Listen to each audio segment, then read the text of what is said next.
말씀의 제목은 은혜의 초대를 두려워하지 말라입니다. 은혜의 초대를 두려워하지 말라. 한국 속담에 때린 놈은 다리를 못 뻗고 자도 맞은 놈은 다리 뻗고 잔다라는 이 속담이 있습니다. 이 때린 놈, 이 죄 지은 놈을 말하는 것이죠. 죄 지은 사람은 언제 벌을 받게 될지 모르니 늘 불안 속에 살아갈 수밖에 없다는 것을 말하는 속담입니다.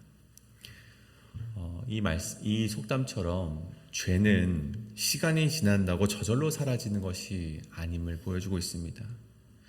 사람이 잊은 것처럼 보여도, 어떤 상황이 조금 잠잠해진 것처럼 보여도, 실제로 어떤 큰 죄를 범했을 때 공소시효가 다 끝난 것처럼 보여도 이 죄는 마음속 깊은 곳에 남아 사람의 마음을 두렵게 한다는 것입니다.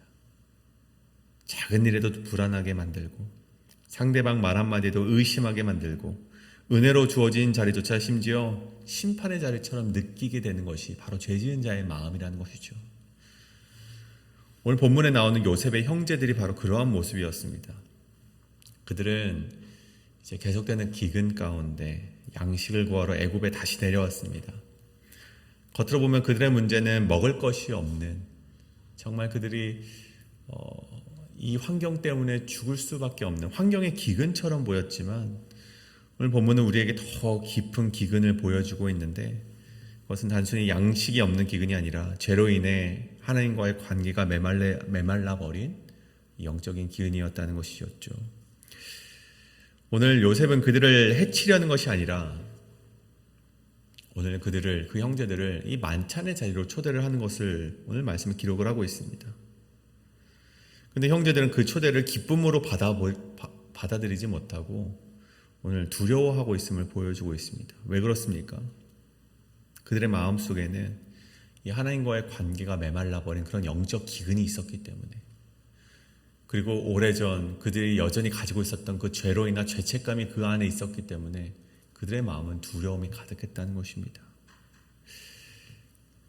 그런 가운데 오늘 우리는 이 말씀을 통해서 우리에게 주어진 환경의 기근보다 더 먼저 회복되어야 될 것은 무엇이고, 그리고 그 회복을 위해 반드시 필요한 전제 조건이 무엇인지를 우리가 다시 한번 우리 함께 나누어 보고자 합니다.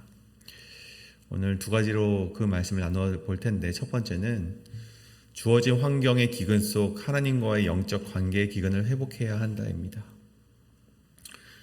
이 계속된 기근으로 애굽으로 다시 온 형제들을 보면서 요셉은 자신의 청지기에게 그 형제들을 자신의 집으로 드리라라고 이렇게 명령을 합니다. 16절이죠.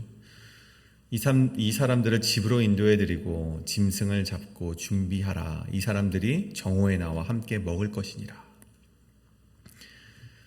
요셉이 형들을 초대했던 의도가 무엇입니까? 여러분, 어떤 계략이 있었던 것이 아니죠. 형들을 어떤 해치려는 계략을 세운 것도 아니고 어떤 의도가 있었던 것이 아니라 정말 오랜만에 보았다, 정말 얼굴도 기억나지 않는 그 베냐민을 보고서 정말 기쁜 마음에, 또 형제들의 안녕을 묻고 아버지 안녕을 묻고자 하는 그런 기쁜 마음에 그런 만찬을 주고자 했던 초대였다는 것입니다. 그런데 형제들의 모습을 보십시오. 이 요셉의 초대를 두려워했습니다. 너무나 당연하겠죠. 당연히 두려워할 수밖에 없습니다. 왜냐하면 일개 양식을 구하러 왔던 이방 민족이었습니다. 그런 자들에게 총리의 집으로 드린다는 것은 상식적으로 이해되는 일은 아니었습니다. 그래서 저들이 무슨 생각을 하는지 보니까 18절에 전번에 우리 자루에 들어있던 일로 그가 우리를 끌려들이는도다. 그들은 끌려가면서 이 희한하고 예상치 못한 상황의 원인을 지난번에 우리 자루에 들어있었던 돈 때문에, 이게 왜 우리 자루 속에 들어있는지 모르겠지만 그 돈 때문에 우리가 진짜 끌려가는구나, 이제 그렇게 오해했다는 것이죠. 그래서 그들 머릿속에는 온통 이 최악의 시나리오만 있습니다. 이제 우리가 억류당하겠구나, 심지어 나귀조차 빼앗기겠구나, 이제 우리는 노예로 전락하게 되겠구나. 그들의 머릿속에 막 복잡한 것이죠. 이런 온갖 두려움에 사로잡혀 있었던 것이 그 형제들이었다는 것이죠. 여러분, 왜 그렇게 이 형제들이 두려움에 쌓여 있습니까? 단순히 자루에 들어있었던 돈의 일 때문에 그렇습니까? 근데 여러분, 우리가 좀 더 살펴보자면 그들이 이렇게 두려울 수밖에 없었던 것은 저들의 마음속 가지고 있었던 그 기저의 한 해결되지 않은 문제 때문이었다는 것을 우리는 알 수 있게 됩니다. 여러분, 앞선 말씀에서 저들이 자루에서 돈 뭉치를 발견하고 집으로 돌아갔을 때 오늘 말씀이 무엇라 말을 합니까? 그들과 그들의 아버지 이스라엘이 돈의 뭉치를 보고 두려워하였다라고 기록이 되어 있습니다. 그리고 나서 야곱이 탄식을 하는데 그러면서 하는 말이 너희가 내 자식을 잃게 하는도다. 요셉도 시므엔도 없애더니 이제는 베냐민마저 빼앗아 가고자 하느냐. 막 그렇게 형제들을 나무라면서 그들에게 한탄을 하는 이 이스라엘의 모습을 보게 됩니다. 여러분, 요셉을 잃어버리고 꽤 오랜 시간이 흘렀지만 아버지는 여전히 요셉을 잃지 않는 모습을 보이고 있었죠. 여러분, 그렇다는 것은 형제들 역시 그 불편함 속에 살아가며 아버지가 요셉을 기억할 때마다 그 마음속에 죄책감을 시달리면서 살아갈 수밖에 없었던 것이 형제들의 인생이었다는 것입니다. 그렇게 르우벤이 아버지를 설득하면서 우리가 다시 가야 합니다 라고 하지만 실패하고, 유다가 아버지를 설득하여서 겨우 애굽 땅으로 베냐민을 데리고 왔을 때 그들에게 주어진 이 이해되지 않는 상황은 결국 또다시 과거의 자신들의 행적과 연결시킬 수밖에 없었다는 것을 보여준다는 것입니다. 이것이 바로 죄가 만들어낸 현재의 두려움이라 말할 수 있다는 것입니다. 초대를 초대로 받아들이지 못하게 만드는 두려움, 은혜를 은혜로 받아들이지 못하게 만드는 두려움, 상대방의 호의도 의심하게 만드는 그 두려움, 그 시작이 바로 이 죄로부터 시작됐다는 것입니다. 그렇게 형제들이 두려움 가운데 가장 먼저 요셉의 청지기에게 막 해명을 하게 됩니다.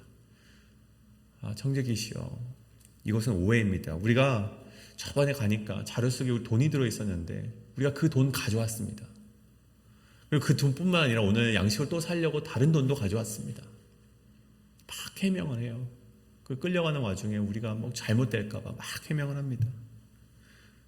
근데 여러분 보십시오. 이 청지기라는 자가 그런 말을 다 듣고 나서 형제들에게 답변을 하는데 그 답변이 참 놀랍습니다. 너희는 안심하라. 두려워하지 말라. 형제들이 자꾸 이 두려워하는 모습을 보이니까 두려워하지 말고 안심하라 하면서 너희 하나님, 너희 아버지 하나님이 재물을 너희 자루에 넣어 너희에게 주신 것이니라. 이렇게 말을 합니다. 여러분, 이 청지기는 누구입니까? 이 요셉의 대소사를 맡아 관리하는 것이 바로 이 청지기였습니다. 애굽 사람이었을 가능성이 아주 높은 애굽의 현지인이었지요. 애굽의 문화 속에 살아갔던 이 청지기가 하나님을 알고 있다는 것도 참 놀라운 일인데, 하나님을 섬기는 이스라엘의 아들들보다 오히려 믿음의 고백을 던져주고 있다는 사실이 참 아이러니한 것이 바로 오늘 말씀이 주는 참 이 우스운 포인트라는 것입니다. 결국 이 이야기를 통해 현재 이 형제들의 영적인 현 주소가 이 애굽의 현지인, 이 이방인보다 못하다는 것을 보여준다는 것입니다. 주일 목사님 말씀처럼 저들에게 주어진 기근이 단순히 먹을 것의 기근이 아니라 영적으로 하나님과의 관계의 기근임을 오늘 말씀이 또 한 번 보여주고 있다는 것이죠. 그렇게 하나님과의 관계의 기근이 그들에게 죄가 되었고, 그 죄로 인한 죄책감으로 살아가던 이들의 삶은 온통 두려움으로 가득해서 은혜로의 초대 속에서도 안심하지 못하고 계속 두려움에 머물고 있다는 것을 보여준다는 것입니다. 사랑하는 여러분, 저는 이 메시지가 우리의 삶에 적용되어지길 원합니다. 우리에게 주어지는 상황은요, 언제나 두렵습니다. 물론 앞으로 어떠한 일이 우리에게 당도되어질지, 어떠한 일이 우리에게 벌어질지 기대하며 살아가는 사람들도 있겠지만, 사실 얼마나 많은 사람이 그 앞의 미래를 기대하며 살아가겠습니까? 알지 못하는 일에, 알지 못하는 그 미래의 일에 우리는 두려워하며, 요셉의 초대처럼 어떤 일이 주어졌을 때 이것이 나에게 은혜가 되는 것일까, 아니면 이 일이 나에게 해가 되는 것일까, 끊임없이 의심하며 살아간다는 것이죠. 그런데 우리 신앙인에게 있어서 중요한 점이 있다면, 우리는 그런 상황이 주어졌을 때 우리가 전전긍긍하면서 살아가는 것이 아니라 어떠한 상황이 주어지더라도 우리가 하나님과의 관계가 올바른가 아닌가 그것을 확인하는 것이 더욱 중요하다는 것입니다. 여러분, 요셉을 보십시오. 자신이 팔려가고 누명을 쓰고 억울하게 옥살이를 하는 중간에서도 그는 하나님을 의지하는 모습을 보였습니다. 이거 하나님이시면 할 수 있습니다. 모든 해석은 하나님께 달려 있습니다. 여러분, 그 신앙을 잃지 않았습니다. 하지만 형제들은 어땠습니까, 여러분? 팔려가지도 않았고 누명을 쓴 적도 없고 옥살이를 하지도 않았습니다. 그런 형제들은 오히려 상황에 이리저리 흔들리고 두려워하는 인생으로 남았다는 것입니다. 여러분, 신앙이라는 것은 상황에 주어지지 않습니다. 여러분, 신앙이라는 것은 언제나 내가 하나님을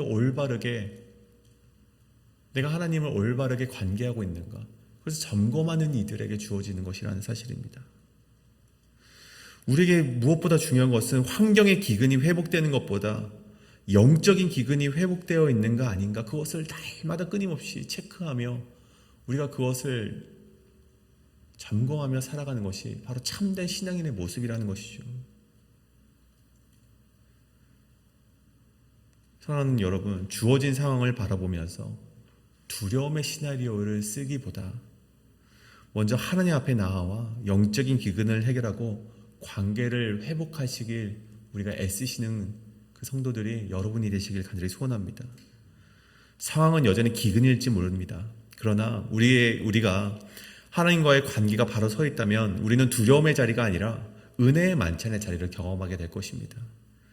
하나님의 은혜를 두려움으로 오해하지 마시고 신뢰하심으로 안심하며 그 하나님이 주시는 복을 누리는 그의 삶이 우리 성도님들의 삶이 되시길 간절히 소원합니다. 이것이 바로 오늘 말씀의 첫 번째, 주어진 환경의 기근 속 하나님과의 영적인 관계의 기근을 회복해야 한다입니다. 오늘 마지막으로 죄를 뉘우치는 자리에 주어지는 회복을 기억하라입니다. 그렇게 초대의 자리에 두려운 마음으로 들어선 형제들은 가장 먼저 시므온을 만나게 됩니다. 시므온이 노임을 받게 되죠. 그리고 나서 이제 낙타에게 이제 물을 먹이고 기다리고 있는데 이 정오가 되어서 요셉이 들어오게 됩니다. 그래서 형들은 요셉에게 엎드려 절을 하고 요셉에게 준비한 예물을 드리고 그렇게 그에게 최대한 낮은 모습으로 다가갔는데 요셉은 사실 그러한 것에 큰 관심이 없었습니다. 대신에 이 요셉이 관심이 있었던 것은 그가 너무나도 확인하고 싶었던 아버지의 안녕과 그리고 저 얼굴도 기억하지 못하는 저 젊은이가 베냐민인가 아닌가, 베냐민인 것을 확인하고 나서는 눈물의 축복을 권해주는 것, 그것이 바로 이 요셉에게는 가장 큰 관심이었습니다. 그래서 이 아버지가 안녕한 것을 보고 아버지가 건강하신 것을 보고 그가 안심을 했고 또 동생 베냐민을 보면서 그렇게 축복을 한 뒤에 비로소 이 만찬, 이 정오의 만찬의 시간이 시작이 되죠. 그 가운데 이제 3개의 식탁이 차려지게 됩니다. 이 요셉은 총리였기 때문에 한 상이 차려졌고 또 오늘 말씀에서처럼 애굽 사람은 이 이방 민족과 이제 같은 상에서 먹지 않기 때문에 그래서 한 상이 차려졌고 히브리 민족, 우리 형제들의 그 식탁이 또한 차려지게 되었습니다.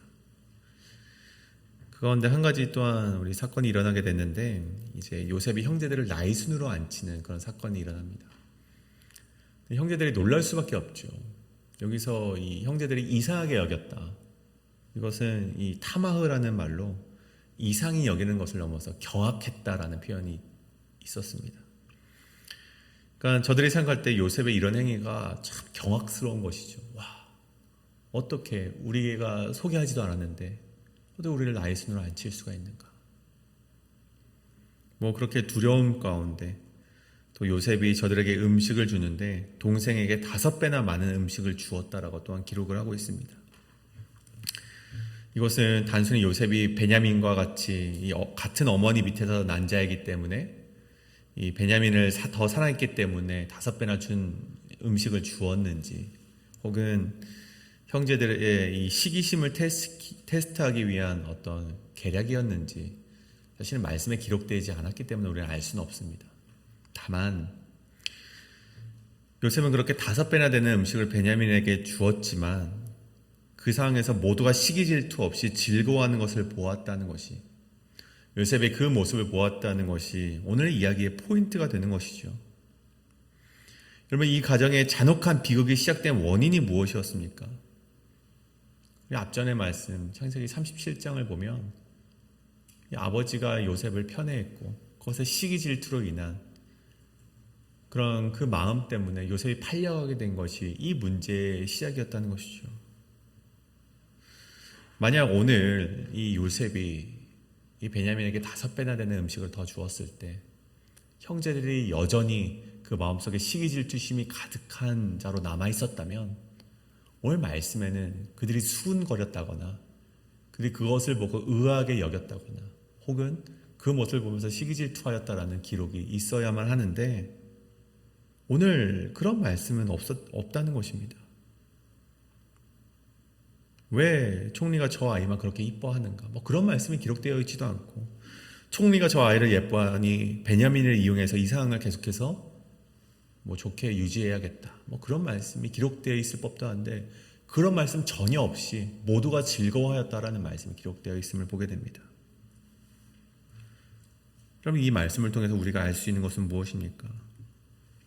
이 형제들 안에서도 그 마음에 이제는 시기 질투심이 없어지고 사라지고 그들의 마음 가운데에서도 회복이 시작되고 있음을 보여주고 있는 대목이 바로 오늘 말씀의 이 포인트, 모두가 즐겁게 먹고 마셨다라는 그런 포인트라는 것입니다. 과거에는 누군가 더 사랑받는 것을 형제들이 견디지 못했지만 이제는 누군가가 더 받는 자리에서도 함께 즐거워하는 모습을 보이고 있다는 것입니다. 근데 여러분, 분명한 것이 있다면 이 회복이 저절로 이루어진 것입니까? 여러분, 그렇지 않습니다. 여러분, 이 회복이 이루어질 수 있었던 가장 첫 번째는 무엇입니까? 형제들이 자신들의 죄를 후회했다는 것입니다. 앞전 말씀 42장 21절에 보면 우리가 아우의 일로 말미암아 범죄하였다 고백을 합니다. 그리고 이제 그 핏값을 우리가 치른다 말하며 저들이 죄책감을 느꼈고 그 이후에 어떻게 됩니까?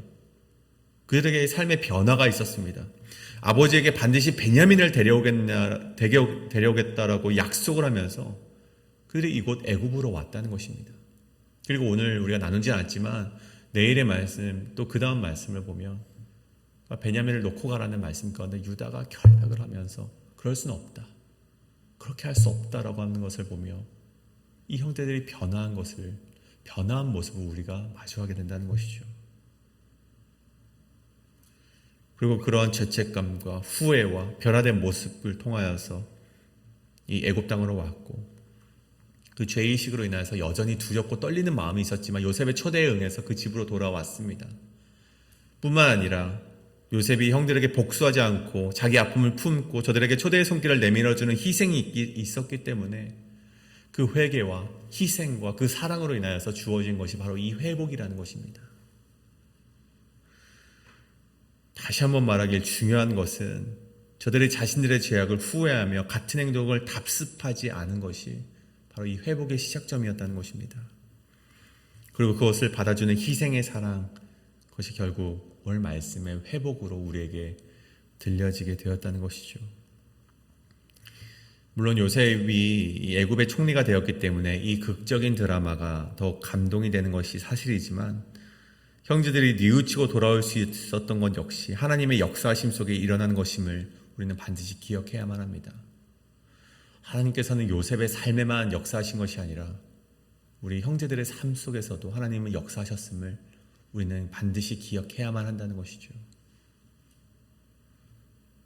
오늘 우리는 이 하나님의 역사하심과 그리고 이 죄를 뉘우치고 또 그 희생의 그런 사랑이, 인내의 사랑이 있는 자리에는 반드시 회복이 주어진다는 것을 우리 성도님들이 반드시 기억하시며 우리 역시 그렇게 살아가고자 노력하시는 저와 여러분의 인생이 되시기를 간절히 소원합니다. 오늘 말씀을 좀 정리하고자 합니다. 여러분은 오늘 어떠한 기근을 맞이하며 살아가고 있으십니까? 무엇보다 중요한 것이 있다면 이 상황의 기근에 포커싱을 하는 것이 아니라 내가 하나님과의 관계가 원활하게 되고 있는가? 내가 하나님과의 관계 속에 영적인 기근이 있지는 않은가? 그것에 포커싱 하시길 간절히 소원합니다. 내 안에 죄악된 모습을 반성하시고 그럼에도 품어주시고 초대의 자리로 손 내밀어 주시는 하나님의 손을 두렵지만 떨리는 마음으로 붙잡으시고 그 가운데에서 주어지는 하나님의 놀라우신 회복을 경험하시는 인생이 저와 여러분의 인생이 되시기를 간절히 소원합니다. 오늘 이것을 놓고 함께 기도하실 텐데, 하나님, 나에게 주어진 상황에 내가 전전긍긍하는 신앙인이 아니라 그 상황 속에서도 오직 하나님과의 관계만을 신경 쓰며 하나님과의 관계가 올바른가 그것을 날마다 점검하는 신앙인이 되게 하여 주시옵소서. 또 하나님 아버지여, 내가 그 하나님의 초대 가운데 우리가 그 두렵고 떨리는 마음으로 그 초대의 손길을 잡고자 하오나 혹 우리 가운데 해결되지 않는 죄악의 문제가 있다면 그것을 회개하게 하시고 후회하게 하시고 다시는 그 삶을 우리가 답습하지 않는 그런 참된 신앙인의 모습으로서 그 회복을 이뤄가는 자들 되게 하여 주시옵소서라고 이 시간 함께 기도하며 나가시겠습니다. 기도합니다.